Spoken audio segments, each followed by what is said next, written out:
Welcome to the Muscle Expert Podcast with Ben Pakulski, one of the world's top professional bodybuilders, an expert on human performance and mindset mastery.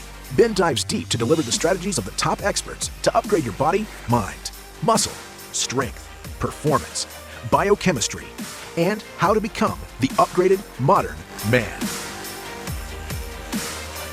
Join us on benpakulski.com to learn the cutting-edge techniques to take control of your body, your brain, and create your greatest life.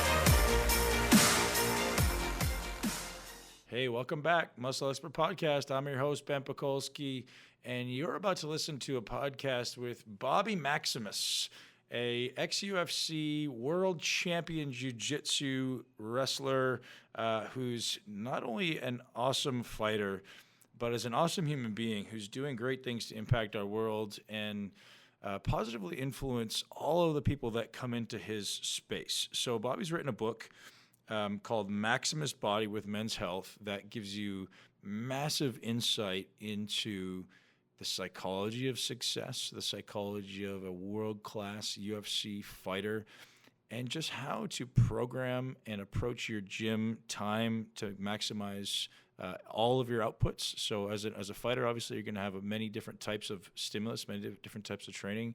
Bobby's going to go deep on all this stuff. And in our podcast, we actually talk a lot about the psychology of success. And he gives me actually one of the best strategies that I've ever heard on overcoming negative self-talk. And we are all guilty of that at some point. Either you're able to transcend it and you become successful, or it becomes your nemesis and holds you back from achieving the things you want to achieve. So if you want to learn how to overcome your limiting self-talk, I highly suggest you listen to this episode and listen right to the end, because Bobby gives you some pretty good insights right at the end. You know how that always works, is our conversations at the beginning are superficial, and then we really start to get into some deep stuff at the end. So enjoy. Yeah, man, I love what you're doing online. You're doing awesome stuff to inspire and teach, and people love seeing your work ethic and your attitude. Are you writing books? Like, I see you doing, like, the commandments. Is that one thing that's kind of on your radar right now, writing a book? Yeah, the big book I wrote a book called Maximus Body for Men's Health. Yeah. Which has done really, really well. And so that was my first book. And then the rest of the stuff I've been kind of keeping a future book in mind, but a lot of it, to be honest with you, has just been focused on getting a lot of really good online content up. Good for you. So the things you do every day, or not every day, but often, is like the whatever, the commandments or whatever. Keep doing that, man, because people are going to eat that shit up. Thank you. Yeah, people love that. Like, you'd write on the whiteboard, chapter this, verse this. Yep. Like, dude, honestly, people will attach to that. If you can come up with one of those every day, you'll build your following very, very, very fast. Yeah, and I've been saving them up. Like, I've got like a whole master list, and I've actually got a book of Bobby Maximus. Like, I decided to buy like a leather book and like write it in calligraphy and stuff. And so at some point I'll do something with it. But right now, like I said, it's just online tends to be such a good medium versus an old-fashioned book, So yeah. But that being said, man, like, the book market right now is really having an upward swing, because nobody will throw a book away. And if someone buys your book, man, for the rest of their life, you're their authority. So I really think, a book for you, I mean, I'd buy a book from you, man. If you put out a book on, like, your hardest workouts, how to become a better athlete, because you're well-rounded, because you've got good stuff. Like, I'm always looking in the fitness industry, man. We lack people who are good people, who are really working hard and putting out great motivational principles. Yep. As much as you think there's a lot of them, there's not a lot of good ones. Yeah, and that's true, and that's what the Maximus Body's about. I mean, it's got 100 workouts in it. It's got a full training program, and then it's got a bunch of mental stuff in it too, because the sports psychology is probably the biggest thing I focus on, or the biggest thing I do. Amazing, man. So who are you working with now? Like, are you just spending all your time focusing on your jiu-jitsu? Yeah, so I focus a lot of time on my jits. I work with a couple of guys here named Suyan and Carlos, who are both world champions. So I really lucked out in finding them. And then in terms of training, I train myself in terms of like the actual physical in the gym side of things. And that's one thing I'd love to be closer to you. I'd love to live closer to a guy like Branch Warren, who's a friend. He's become a friend. I'd love to live closer to Joe DeFranco, but I find like a lot of us are so scattered all over the place. Mm-hmm. I do a lot of research online, notice what other people are doing, try things. I formed a really good relationship with Westside Barbell, Mm-hmm. which has been great for me. My garage now has more Westside equipment in it than I know what to do with. I saw that. It was good, man. So it's pretty cool. Good for you. What's your objective as far as training right now? So, what does it look like day to day? Day to day, I'm putting probably 4 to 5 hours in a day, split between weights and jujitsu stuff. It's not the optimal program for what I'll call true fight training. A lot of people don't understand that when you're a sports specific athlete, the sport's got to come first. Of course, Like everyone likes to spend a lot of time in the weight room, but to be truthful with you, if I was only focused on jujitsu, I'd probably only do 2 sessions a week in the weight room, and then the rest jujitsu. But another big part of my job is the online generating content, looking good, being able to deadlift, being able to bench press, being able to run, being well rounded at a bunch of different things. And because I cross different markets, like I'm relatable to the CrossFit athlete, but also the bodybuilding athlete. I've got to be good at a bunch of different things. And so I spend a lot more time in the gym than I'd actually probably like to right now. But part of that is just part of the job. So walk me down like your journey here, man. So you just came out of the UFC and you decided you're going to take up more jiu-jitsu. What did your training do? Like, I'd be curious from someone who's not a jiu-jitsu expert. What did you have to start doing to really ramp up your jiu-jitsu? Like specifics. Okay, so specifically, the first thing I think the first thing that people don't understand is how technical a sport jiu-jitsu is, or how technical a sport ultimate fighting is. I would look at them as the same. You can take the most fit guy in the world, whatever your definition of fitness is. You take a guy like Matt Frazier or Rich Froning, who arguably is the fittest guy from a GPP perspective, Mm-hmm. or you take a world-class strongman like Eddie Hall, or you take one of the best bodybuilders in the world. They're not going to win a fight. It's just a fight's a fight. Yeah. On the other hand, you look at a guy like Roy Nelson, who's in Bellator, who's one of the best heavyweight fighters out there, but he doesn't have a good physique and he's not that fit from a cardiovascular standpoint or a weightlifting standpoint. Right. And where he wins is on his technique. And so technique's related to a couple of things. The first thing I'd say for me is weight. I actually like to walk around 260. I'm bigger. I feel better about myself. I'm really, really strong. But from a jiu-jitsu standpoint, it slows me down. Sure. It ends up being a negative. I actually find that my body works best at around 235.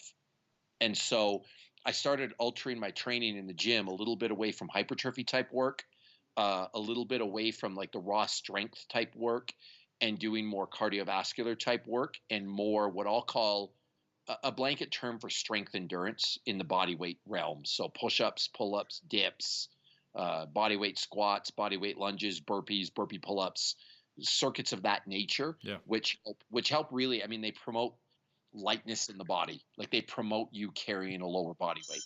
And so that's where most of my work now has focused to facilitate the jiu-jitsu.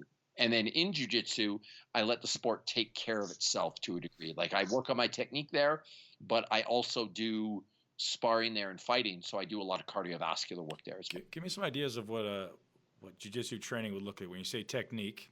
For someone who doesn't know anything about jiu-jitsu, which I'm going to guess a lot of my listeners are probably that way, what does that mean? Like, walk me down a typical day if you don't mind. So classes are an hour and a half to 2 hours, depending, kind of what we're learning, how we're feeling, what we're doing. It's kind of fluid. So you're in a class, you're not doing one-on-one stuff? Nope, I'm in a class. It's one of those things where I could probably do one-on-one with the instructor, but there are so many different body types in the sport. It helps to experience them all because I'm not just going to get the same body type when I go to a competition. Yep. Some guys are really tall and skinny. Some guys are really short and big. Like at the World Championships, there was a guy in my category who was 6'6" and 250 pounds. Yep. There was another guy that was 5'9" and 300 pounds. Oh wow! So it just changes how you play the sport. Right. So the first 45 minutes to an hour is technical work, like practicing moves, practicing different things, and then the last half of the class would be 5 to 6 minute sparring sessions. And so you and I would go for 5 minutes, we'd rest a minute. I'd go against somebody else for 5 minutes, we'd rest a minute, and then you kind of run through the class like that. Okay, so technique stuff, is it mostly like throws and clutching? Like, give me an idea. Yeah, so the wrestling part of it, that's more throws and clinching. We focus on mostly the ground stuff, so fighting from your back Yeah. or being on top position in a dominant position. And so every day there's a different move the instructor will teach us, that we'll go through. And it's actually I'm a big proponent of, there's sometimes it's a really beginner move, but working on your basics is probably the best thing you can do even for an expert. And so there's not one class I've ever taken that doesn't help. Even if it's something I'm not good at or I don't like, it helps me work on my weaknesses, which I believe is a huge part of any athlete. I mean, if I was to give anyone any advice ever, it would be make a list of your strengths, make a list of your weaknesses. Don't work on your strengths for 3 months. And then for 3 months, just focus on your weaknesses. And you'd be shocked how many gains you would make. And so with that, I always learn something valuable, something I can use. And even if it's not a move I'm going to use as part of my offense, it helps me learn the defense for it as well. Right. So it's really interesting. It's good for my brain. And I always feel too, I don't know how you feel about this, but I always feel it's easier to train with a goal. Like if you've got the Olympia coming up, then it's easier to train than versus just training for training's sake. Man, I mean, you don't know what I'm going through right now, but I've been retired for 12 months, and so I'm trying to lose 100 pounds of muscle, which I know sounds blasphemous, but I have no goal. Like other than not being fat, like I don't really have a goal. So I'm training maybe 3-4 times a week. I'm doing yoga 4 or 5 times a week, but it's really hard to train and not crush it and not have a very specific goal, man. It's like, what am I doing? So yeah, I mean, I totally get what you're saying. It's a goal is absolutely necessary. Well, and the guys that have the hardest time with that are guys that have competed at high level. Like if you've never competed, I think it's easier. But if you've competed at a high level, it's really hard. You thrive on the pressure. And so without that pressure point of something coming up, it's difficult to train effectively. The one thing I'm blessed with in my job, or lucky with in my job, is because I want to be a fitness professional and because I teach seminars and do things, there's always a constant pressure there of me trying to prove myself. So if you're one of the best CrossFit athletes in the world and you come to train with me, I've got to be able to do what you can do. Maybe not as good, but I've got to be able to represent myself. And so I've always got that in the back of my mind, which is good. But it'd be nice to have a bit more of a specific goal in the gym. Completely get you, man. So, you just said you just won the World Championships, correct? Yep. Who's teaching you, and how are they? Like, you're obviously best in the world in your weight class or whatever it is. So when you speak about instructors, what have they done prior to you? Like, who are these guys? So Carlos Santos is a 3-time world champion in jiu-jitsu and at heavyweight. And so that's perfect for me because heavyweight fighting is a lot different than lightweight fighting. And so he's worked with me a lot, and I'm really grateful to have him. It's kind of one of those funny things. I don't know why the guy lives in Salt Lake City, Utah. It's kind of, I just really, really lucked out, and he happens to be 10 minutes from my house. Awesome. And then there's another guy named Suyan Quiros that's an amazing jiu-jitsu guy. He's also a multiple-time world champion, and he weighs about 150 pounds. And so I'm really lucky to have both guys at opposite ends of the spectrum. Suyan still competes a lot too, which is great. So he leads by example. Mm-hmm. And so I'm lucky to have 2 of the best jiu-jitsu guys on the planet right around the corner from my house. And if they aren't there, honestly, I'm probably not competing. Wow, good for you. When was the World Championships? It was in August. And so you're just a world champion, man. I want to walk through some of the kind of adversities you faced there. Like, what are some of the things maybe that happened that you didn't expect? What were some of the biggest challenges you faced in walking all the way through to winning that championship? Funny enough, it's actually outside the gym stuff has been the biggest challenge. The gym stuff's always been easy to me. So I'm a person that believes that hard work can overcome anything. And I've never had a problem showing up and working my ass off for a few hours. That's the easy part. The hard part is trying to balance your life outside the gym. And I'll tell you, one of the best periods of my life, I was 24 years old. I was living in London, Ontario. Yep. And I was fighting. And I was bouncing at a club downtown called. Yep. I got paid cash under the table. And so really what I did is I bounced Thursday, Friday, Saturday night. We'll bleep out the name of the place you're working. Fair enough. But I got paid, but I got paid cash under the table. And it was a really good time in my life because all I had to do was focus on training. Yeah. I was training with one of the best kickboxing teams in the world at that point. And my day was just to train. And then the job was frankly easy. I'd eat food and hang out and listen to music. It wasn't that bad at all. Right. And I had no life responsibilities. Like I made enough to cover my rent and like my modest living means.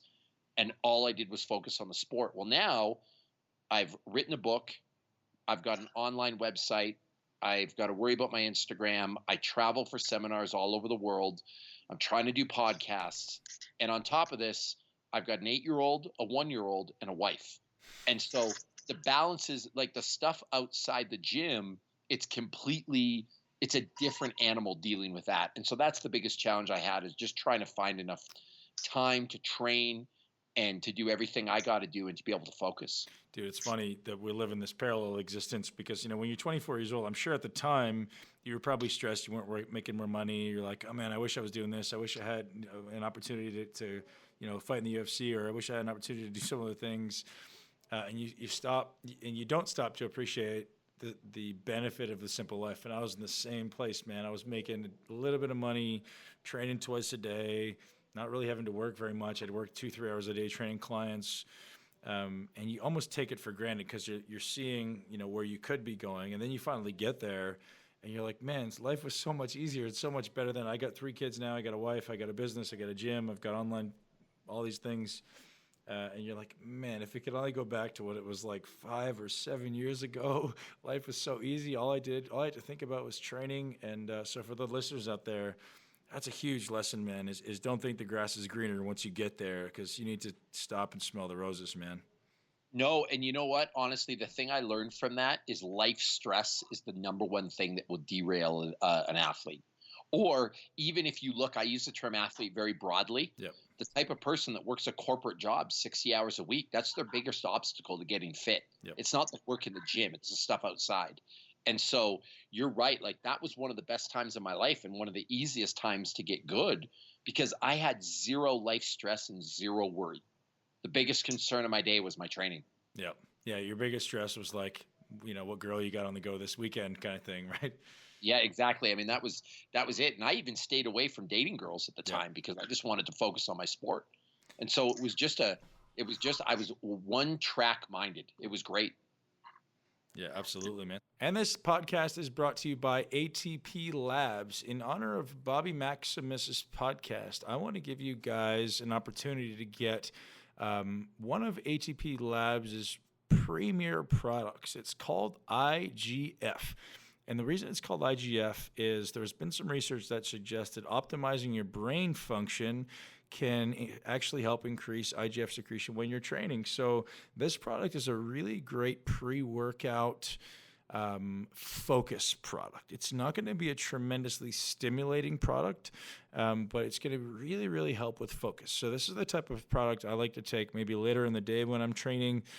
And I know that I'm going to have to sleep a little bit later, or I'll combine it with a cup of coffee or something like that before I do my workout, because it's loaded with my favorite ingredient, which is alpha GPC. And I hope you guys enjoy it. You can use code BPAK, B-P-A-K, on atplabs.com, ATPLAB, or LABS.com. Both of those will work. So enjoy the podcast with Bobby Maximus. So how did you make the shift from living in London, Ontario, doing kickboxing, to ultimately transcending the ranks to the UFC? Because that's a huge thing, man. Like, we're just kind of brushing over that. Like, hey, I went to the UFC, but there's millions of people out there who would love to do that, and you had this opportunity. So talk about that, man, because, like, you know, little Canadian boy, there's not very many little Canadian boys that make it as far as you did. No, and you know, I appreciate you saying that. And here's the thing. I've got this whole platform I speak on where everything I've done has been built off my own back, where everything I've done has been constructed from the ground up in hard work. But the real truth is that there's a lot of people that have helped me along the way. Yep. And I was able to meet a guy named Sean Tompkins in London, and Sean died in 2012, which is really tragic. But there was a group of us, myself, Mark Hominick, Sammy Stout, Chris Horodecki, Nick Rondinelli, and we all, you know, made it really far in fighting. Nick was a Muay Thai world champion. Chris fought in all kinds of organizations. Mark and Sammy had stellar careers in the UFC. And I was really just in the right place at the right time. And I met these guys and we clicked. We trained together every day. We formed a deep friendship and a bond, and good things really just started to happen. And one of the biggest things that I believe in is you become who you hang around, or you're the average of the 5 people you spend the most time with. So true, and man. I want to call out somebody here in a positive way. His name's Mark Hominick. Yep. And Mark had a great career in the UFC, but Mark's the one who really showed me what hard work is. If there was one person in my life, if you were to ask me who's the hardest working person you ever met in your life, it's Mark. That guy had no off switch. And so being around that type of person just made me better. And so I was able to make the UFC because of the environment that I was in. And yes, I had to work hard myself. It wasn't as simple as hanging out with these guys and I got good. Sure. But being around those guys, it was a really good experience. And then further to that, when I moved to Toronto, there was a gentleman named Shaw Franco, who's another one of those figures in my life who he's kind of a father figure to me. And Shaw really helped take my fighting to the next level. And so I've just been so lucky in my life to be surrounded by some of the best people in the world. I wouldn't be here without them.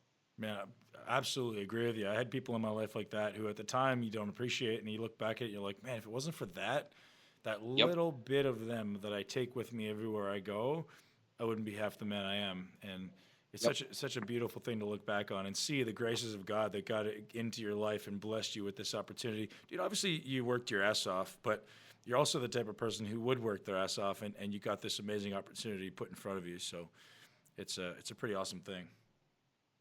Yeah, thank you. Yeah, man, good for you. It's always great to see good Canadian boys making it far. So talking about your training now and how that led into creating a book with Men's Health. So I think that's awesome, first of all, because I'm sure there's a huge need for people to understand how to balance fighting training, which a lot of guys are doing, with fitness.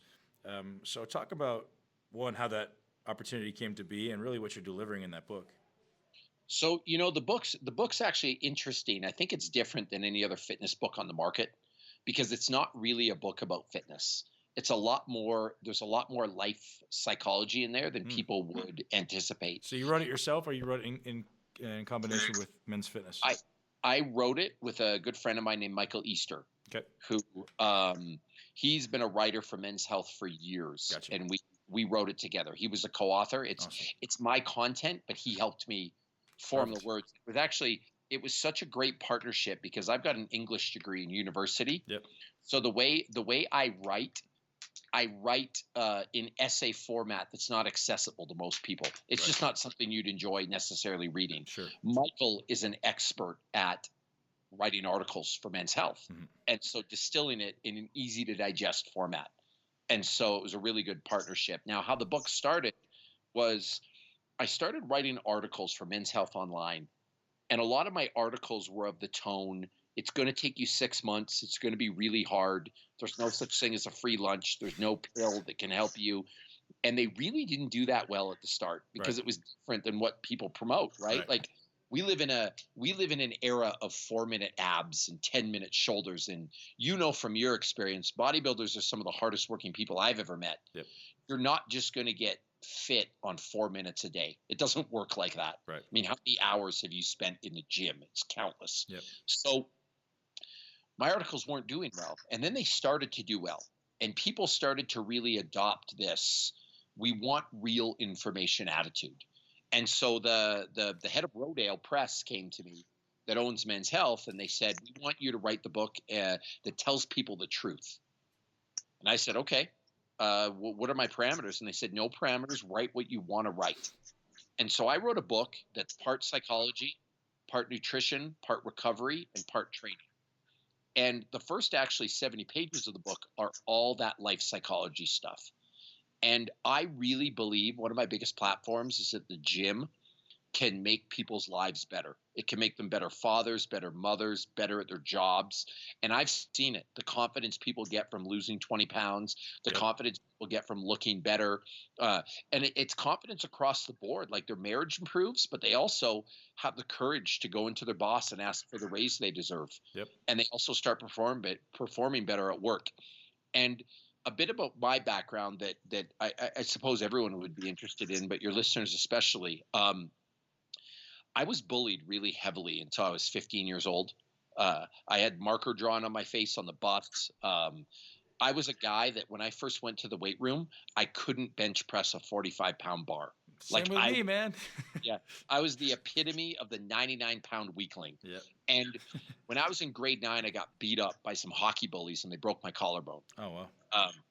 And, being from Northern Ontario, you played hockey and you were popular, or you didn't play hockey and you got picked on. And What that city was are me. you from, Rob?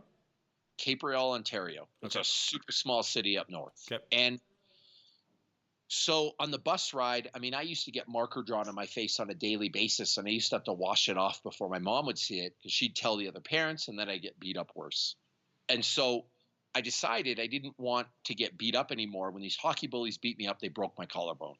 And I ended up joining the wrestling team. And my first year, I lost every single match. My second year, I only won one match, but I kept trying. And then I was lucky enough that our high school had a weight room. And there was a couple of teachers there that helped me. One was named Mr. Fox. The other one was named Mr. Vincent. A couple of the older kids helped me as well. And I started getting bigger and stronger. And with that came a certain amount of confidence.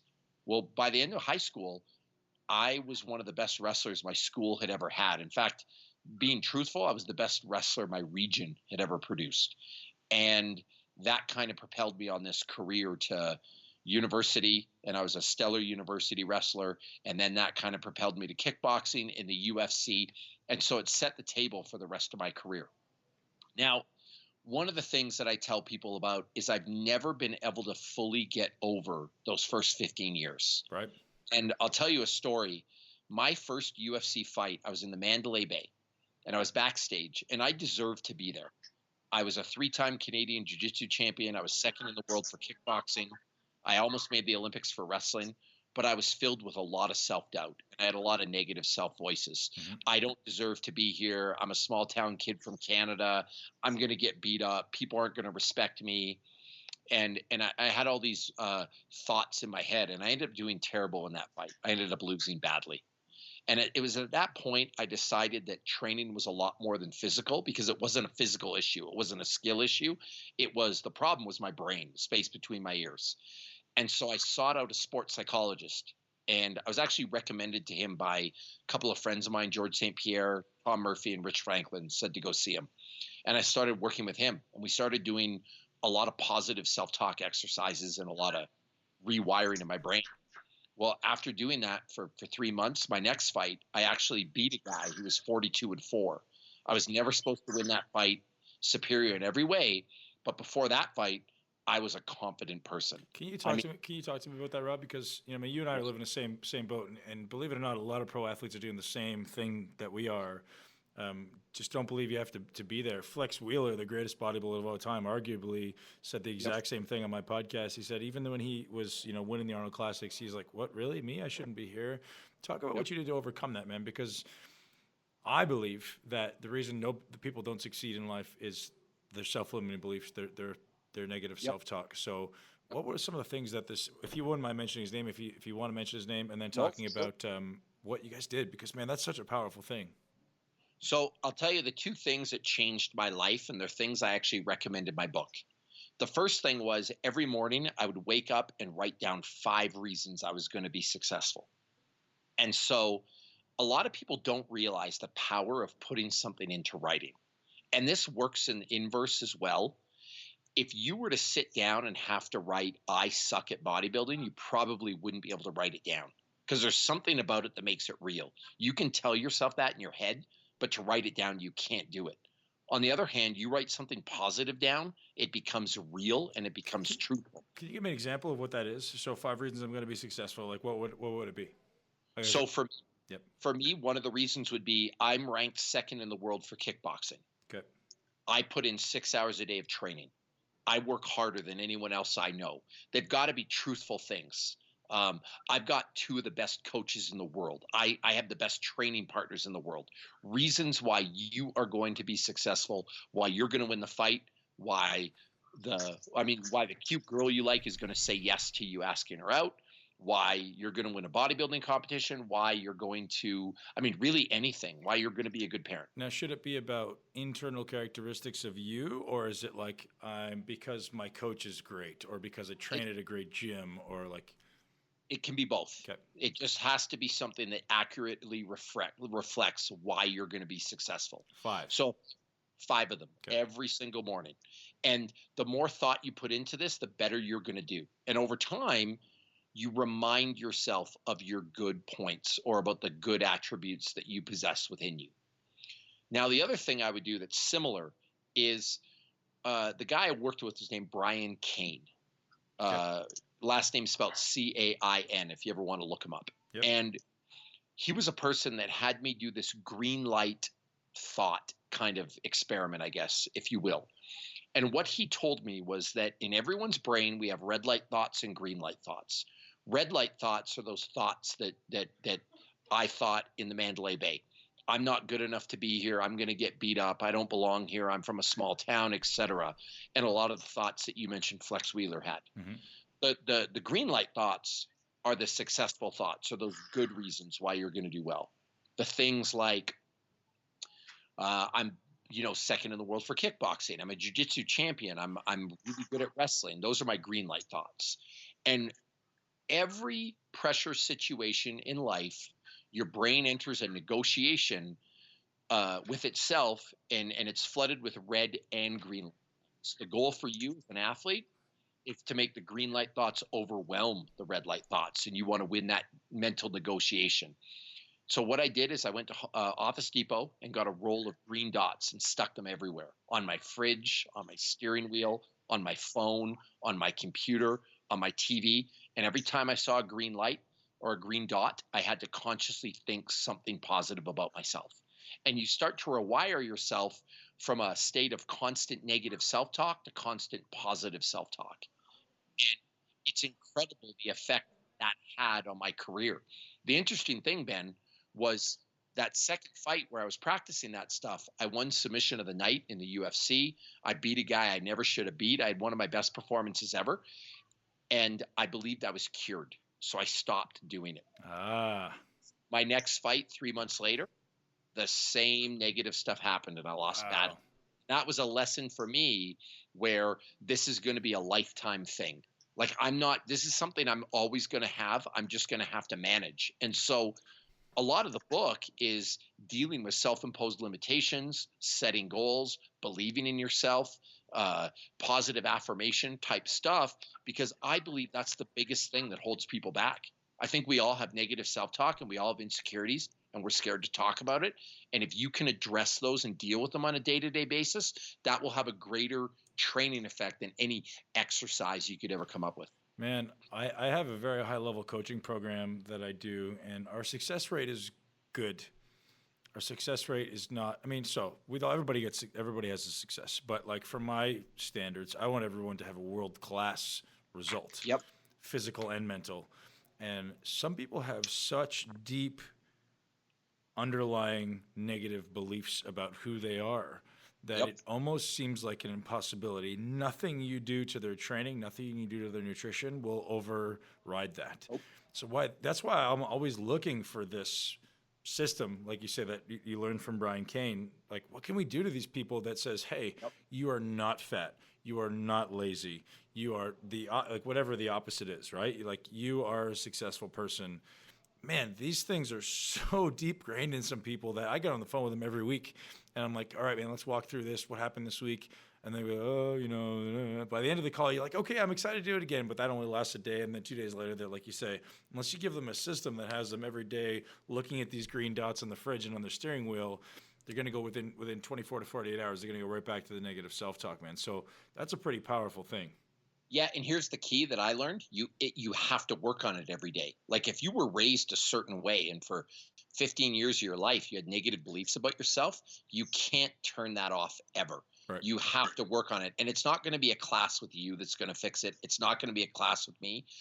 What they call it in the world of psychology, because I also have a psychology degree, is self-work. Yep. And self-work is the hardest type of work to do. Hell yeah. And you've got to do it every single day. And people think they're going to read a self-help book and all of a sudden be better.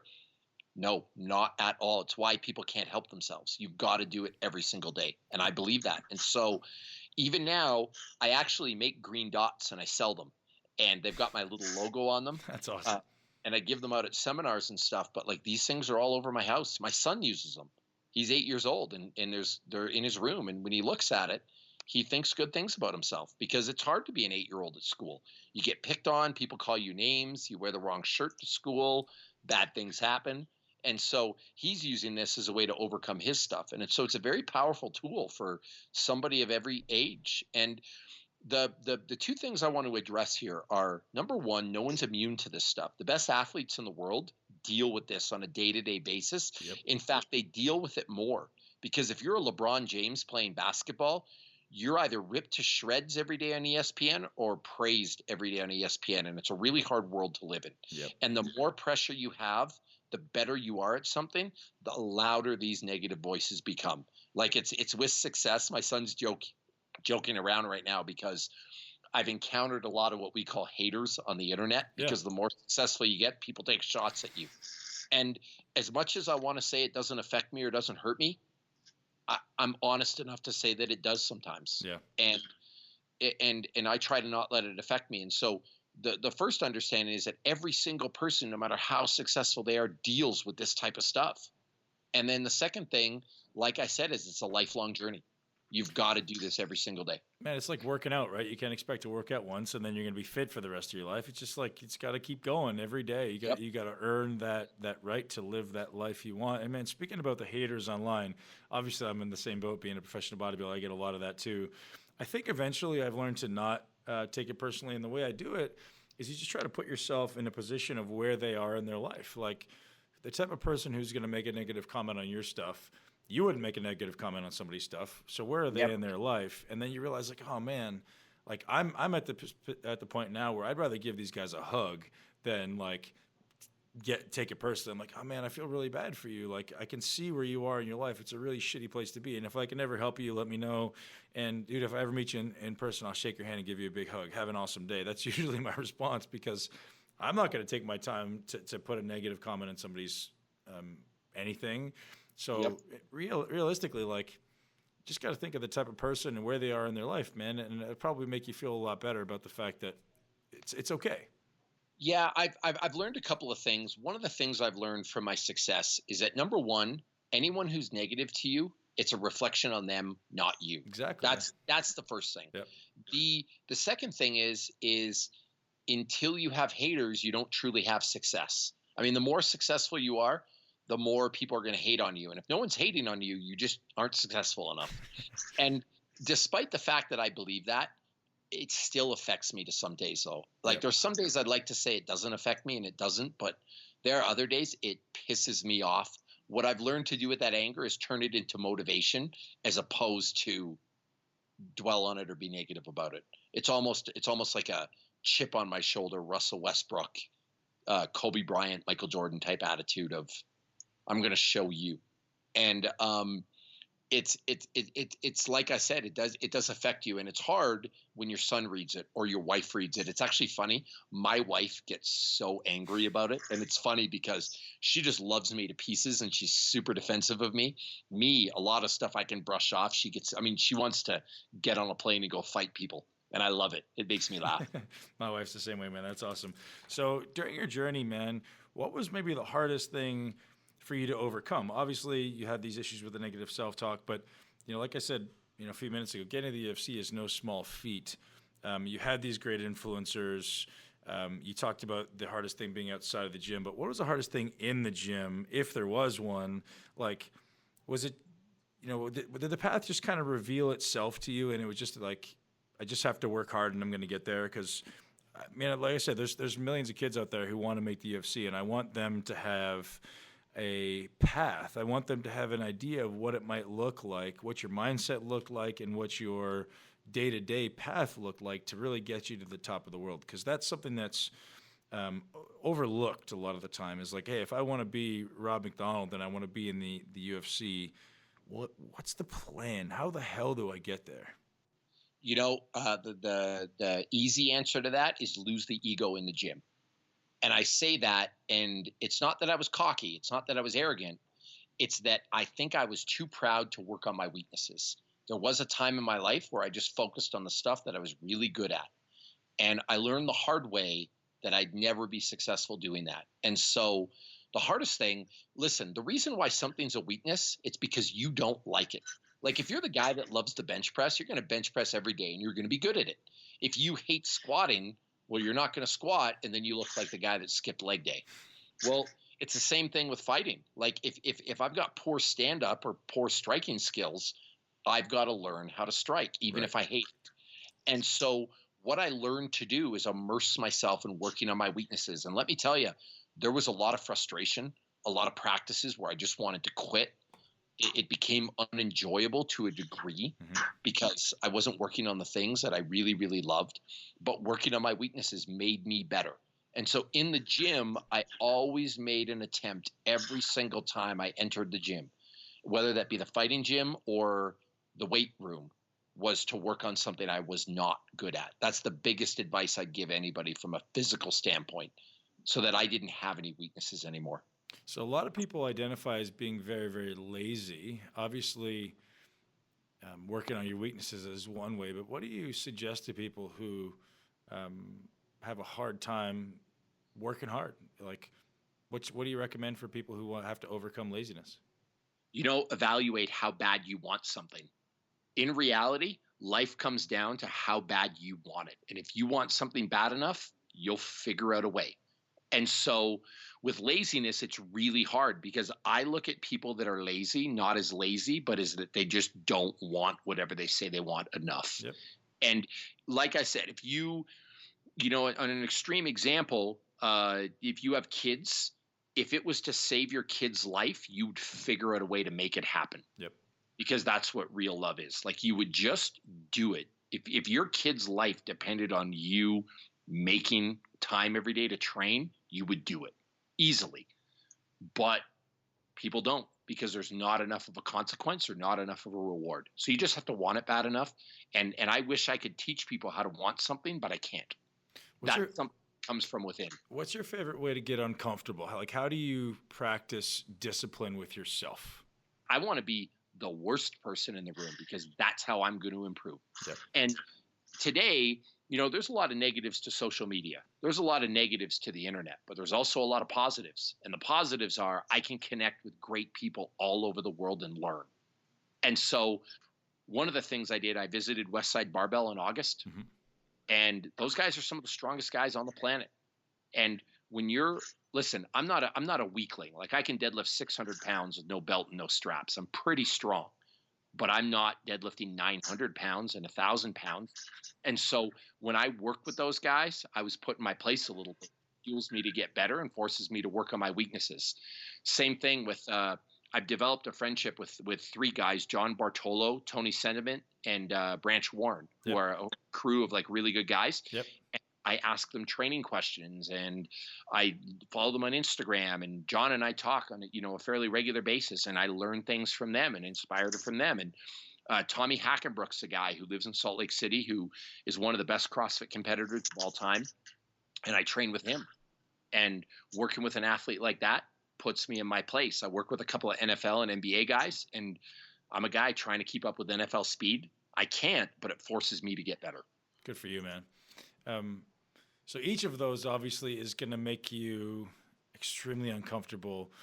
Day to day, though, I'm a believer in do something that makes you uncomfortable every day, and obviously being around somebody. But from a physical perspective, is there some part of your training that you really, enter the hurt box, to use one of my friend's terms? Like, where do you really suffer?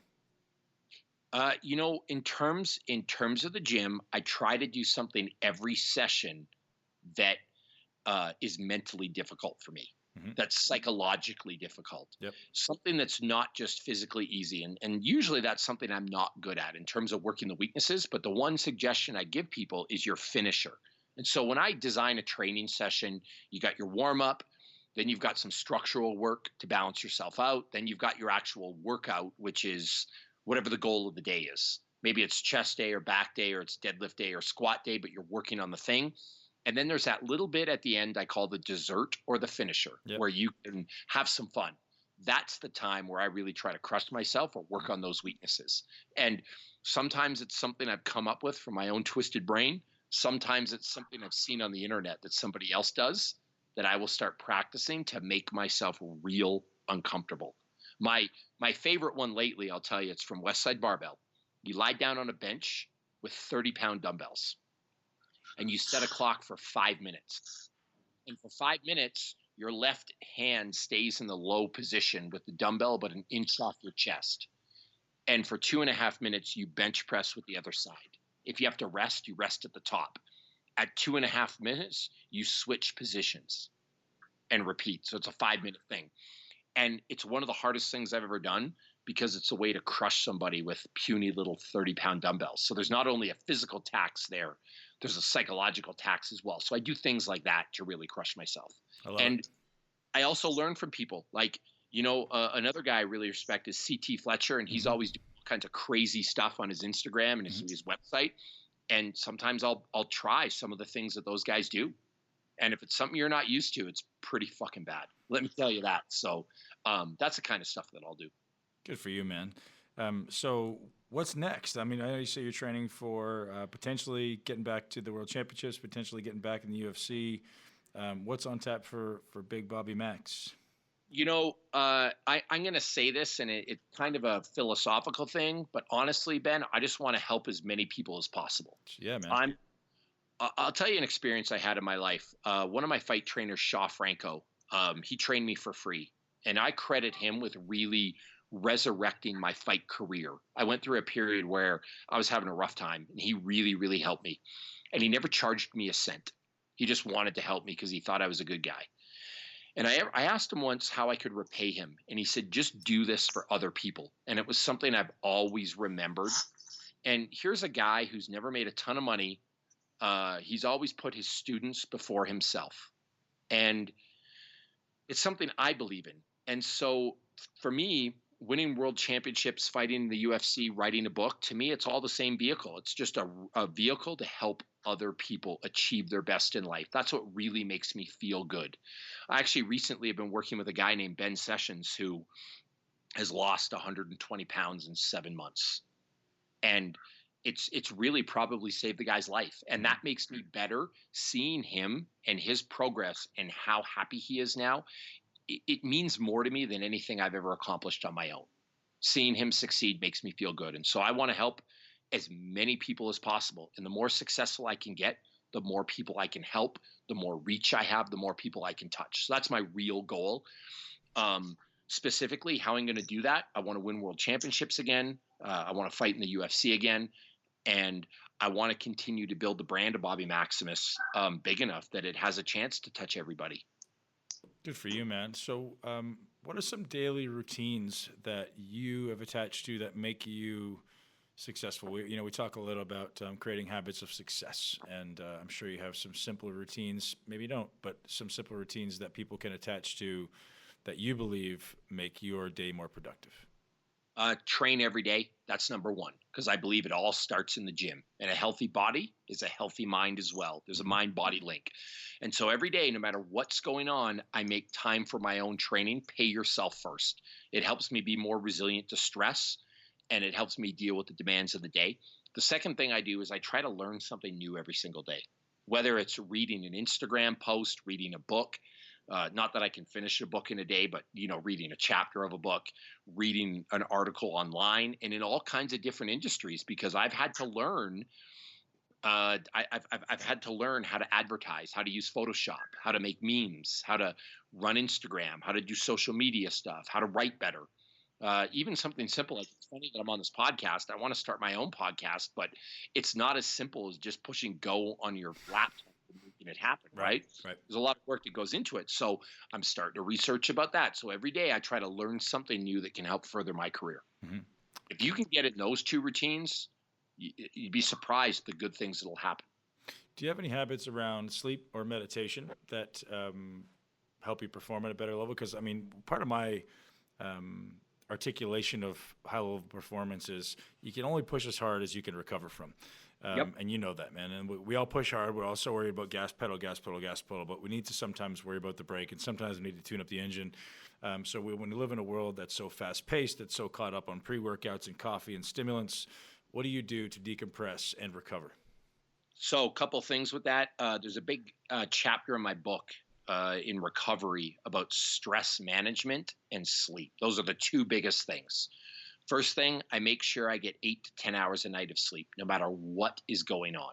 I pay myself first, because the more well-rested I am, the more I can do in the day following. I can just get more done. Mm-hmm. And if I'm well-rested, I have a lot of horsepower. I can answer a lot of emails. I can write. I can think. I can work out harder. And so I always make time to sleep. I never, ever, ever cut back on sleep. The second thing I do is I try to eliminate stress from my life. And it's almost impossible. There's always going to be stress, but I try to silence negative voices. I don't surround myself with negative people. I try to ignore things that stress me out, and I control the things I can control. Sadly, for most of us, stress is self-induced. And I'll give you an example about that I learned when I was in Toronto. I was a cop in Toronto for a number of years. And when I worked the day shift, if I left my house at 7 o'clock in the morning, I could barely get to work by 9. Like, you've been on the 401 in traffic. It's bad sometimes. If I left my house at 6:30, I was at work at 7, and I had 2 hours to train and hang out. So that was an easy choice for me. I just woke up at 6:30 and went to work. Right. So I was avoiding a stressful situation, i.e. the traffic jam.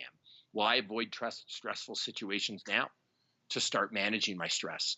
And I suppose the third thing I do is every time I take time to myself every single day. It's important to take a little bit of time to meditate, to do visualization, to reconnect with yourself, to do something fun for yourself, to shut it down for a few minutes so you can be more productive in the next hour. So you'll rarely ever see me sit for more than an hour in front of a computer. I'll get up and do something for 5 minutes. I'll watch a show I like. I'll read a book. I'll walk with the dog. I'll play with my son, something to refresh myself. Do you have your son in any type of the martial arts or any type of jiu-jitsu yet? Yeah, my 8-year-old's in Taekwondo. Yep. He loves it. Yep. I actually wanted him in more of a traditional Taekwondo or a traditional martial art than the stuff I was into. Wrestling is more of a fight. That's how I got my start. I want him to learn to make eye contact, to bow, to be respectful. There's a whole part of his Taekwondo that's based on respect, and I like that. It's a good confidence builder for kids, but it's also a good life lessons. And so I've got him in that. And then my other son, well, he's 1, so we train together at home sometimes. I'm joking, of course, yeah. But he will get into something. But I also don't want to be the dad that ever pushes him into something that I loved.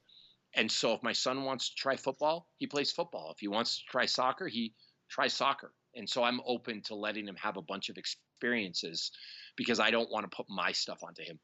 Cool, man. So one of my things that I really attach to with teaching my followers is how to be the greatest version of yourself, and that includes physical, that includes mental, but that also includes relationships and with your kids.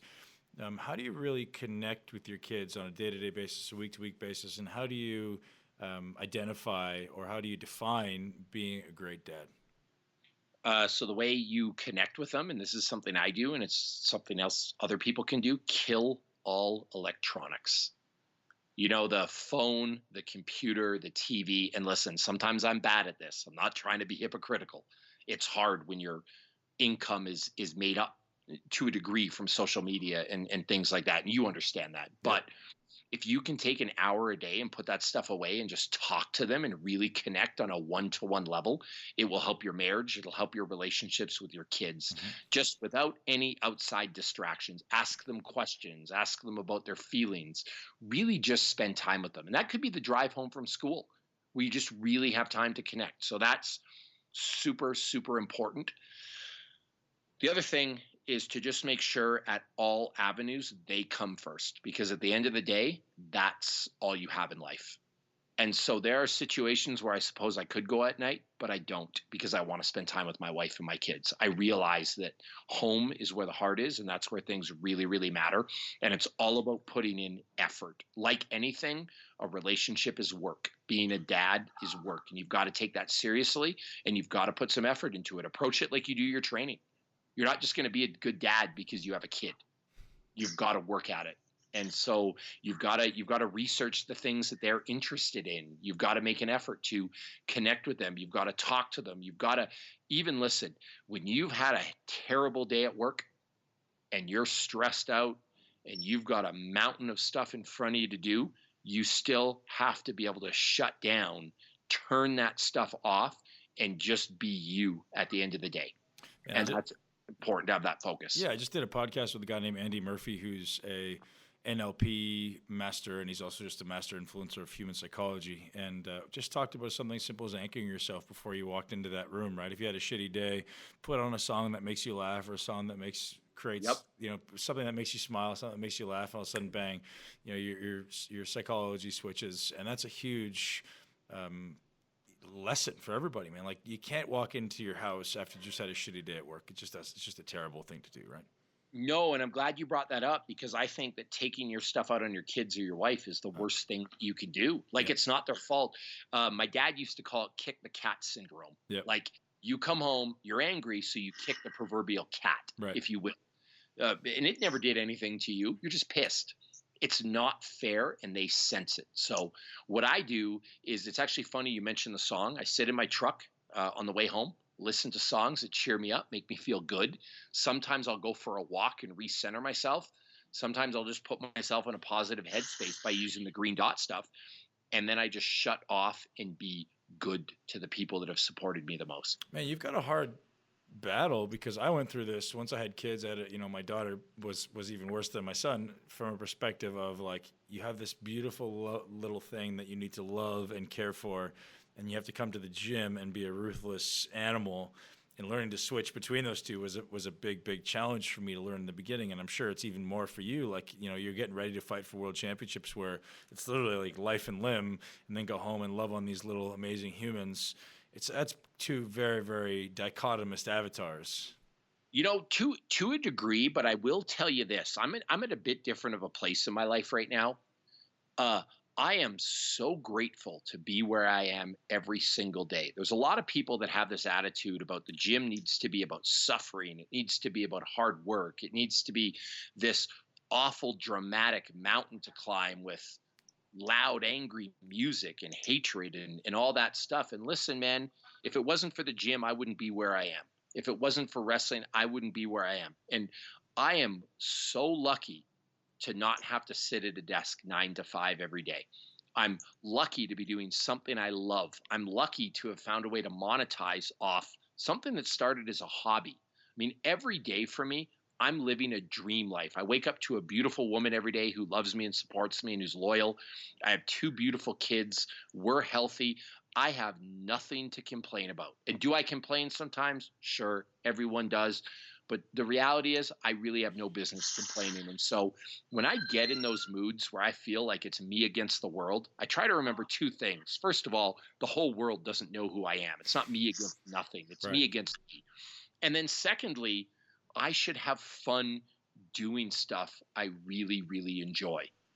That's the reality. I mean, there's a lot of guys I met who are training in the gym every day, training their ass off and not getting paid for it. I'm really lucky. And so by remembering that, it helps put things in perspective. I mean, even this podcast, it's kind of funny. I'm a fan of what you do. And when you contacted me, I was super excited to be on. And it's like, man, to have this opportunity, the fact that anyone wants to speak to me on a podcast is pretty cool.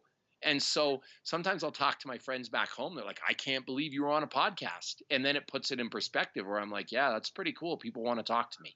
And so I try to remember that stuff and keep it lighthearted. Man, you're doing awesome. And like I said, the fitness industry is so full of, it's so deep on shallow people, if you want to use a quote. There's so many people that are shallow. And when you find someone who's doing it from a perspective of legitimately trying to help people, and you're also doing something great for yourself. And to me, that's these are the type of people that I want to connect with. This is what the Muscle Expert podcast is about, man. It's not about muscle. It's about like connecting with good people who are shifting the energy and the vibration of the world and influencing us to, it's all about, it's all about the psychology. And as you spoke about, man, if you're creating a war zone in the gym, what we teach at MI40 is everything that we do.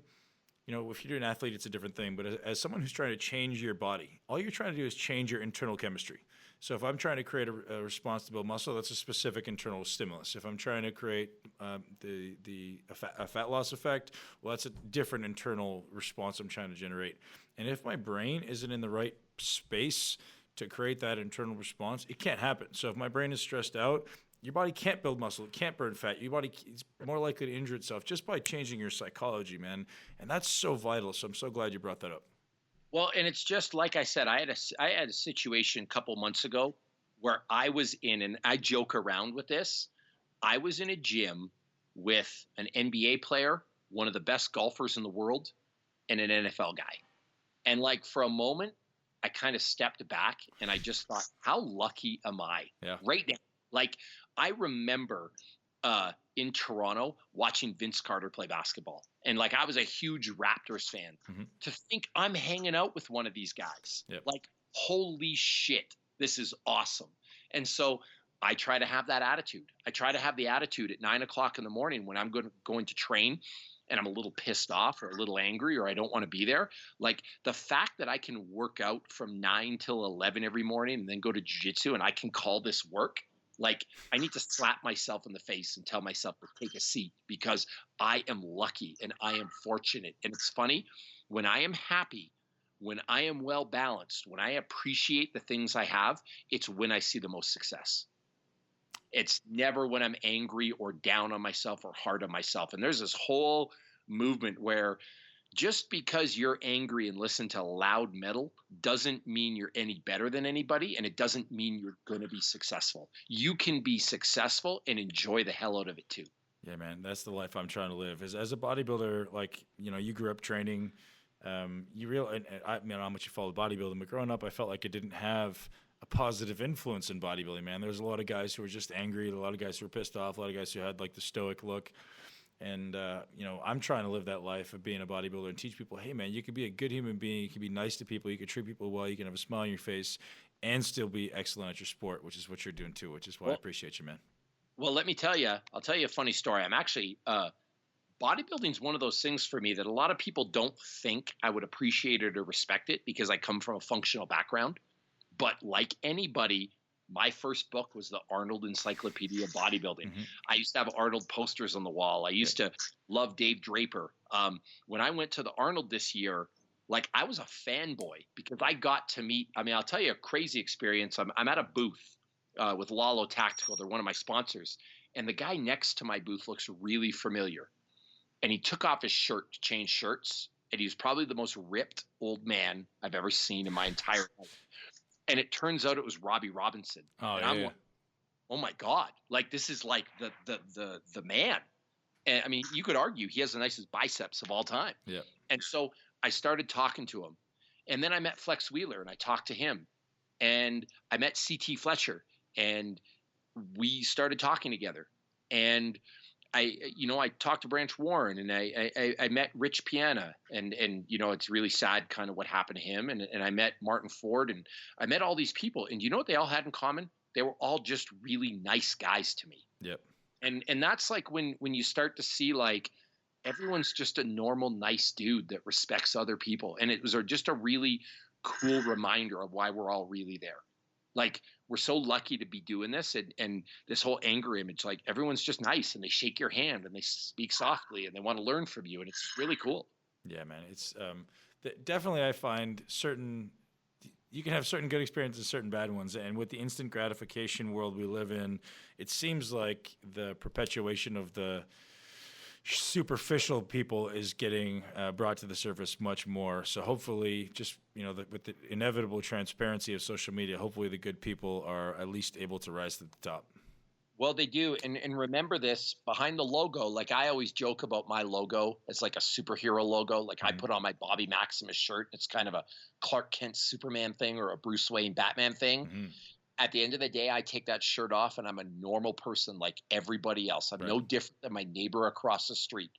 And one of the biggest things I have, to teach people is, and I'm sure you get it too, when you get the fanboys and they're kind of nervous around you. Yep. And sometimes I'll just stop them and I'll say, hey man, I'm a normal guy. You don't have to be nervous. Everyone starts somewhere. Like it's just part of breaking those barriers. And that's what I want everyone to remember. We're all just normal people. We're good at things. We're bad at things. We have strengths and weaknesses, just the way it is. Yeah, man, I love that. Man, so where can we send all of our listeners to learn more about you and follow some of your stuff? Okay, so if you go to bobbymaximus.com, there's all kinds of articles on there, very similar to what's in my book. So it's really, really good. A lot of valuable stuff on there. And so I would go there. And I would also go to my Instagram @BobbyMaximus. And from those portals, you'll find every single thing that I'm involved with. Awesome. Can they get your book on Amazon? No, not yet. So it's available only through Men's Health till about March at maximusbody.com. They can order it through there. And then after that, it'll be available everywhere where books are sold. Amazing, man. Dude, I really appreciate your time, and I'm really appreciating what you do, and hopefully we can continue to connect. And if ever I can help in any way, man, if I can help promote your book, I'm definitely behind what you're doing. So thank you, man, and continue to inspire us all. Yeah, man, that would be great. And listen, and I mean this from the bottom of my heart, I'm honored to be able to be on your podcast. I'm really appreciative of it. Anyone that thinks highly enough of me to have me on their thing, I'm just so grateful. So thank you. Thanks, Bobby. Have yourself a great day, man, and hopefully we'll talk to you soon. Yeah, you too. Take care. Cheers, Bob. Hey, I hope you enjoyed that podcast. Thank you very much for listening. Head on over to iTunes right now and leave me a review. Let me know if you loved it. Let me know if you absolutely hated it. Either way, I need to know so I can improve my job and bring you guys the best information with respect to muscle building, health optimization, and building a better person, building a better man. So thank you very much to our sponsors, which make this stuff possible. I'd love for you guys to each head over and check out atplab.com, ATP Labs or ATP Lab, either one works. ATP is a company I've recently aligned with because they have world-class manufacturing, and everything they do is third-party tested and proven to be what it is inside the bottle that it says it is on the label. And you guys know that's massive. And not only that, we're getting the best quality ingredients from anywhere in the world that provides them. Thank you also to Prime Fitness USA, the best equipment for someone looking to build muscle and make the most of their time. I chose to reach out to Prime personally. They never reached out to me. I reached out to them because I knew what they had, and I really believed in their product, and I brought every one of their pieces into my gym, and we still use them every day because, we're all about mindful attention to detail. We are muscle intelligence. We are the ones teaching the best people in the world, the smartest people in the world, how to build muscle in the least amount of time. Another shout out to Gasp and Better Bodies for always taking great care of myself and my trainers and my staff. If you guys want to get a discount for Gasp Better Bodies, head over to benpakulski.com/podcasts and check out the show notes from this show and all of the other shows, and you can find transcripts there as well. So have a wonderful day. Upgrade your life, stay focused, and live a life of greatness.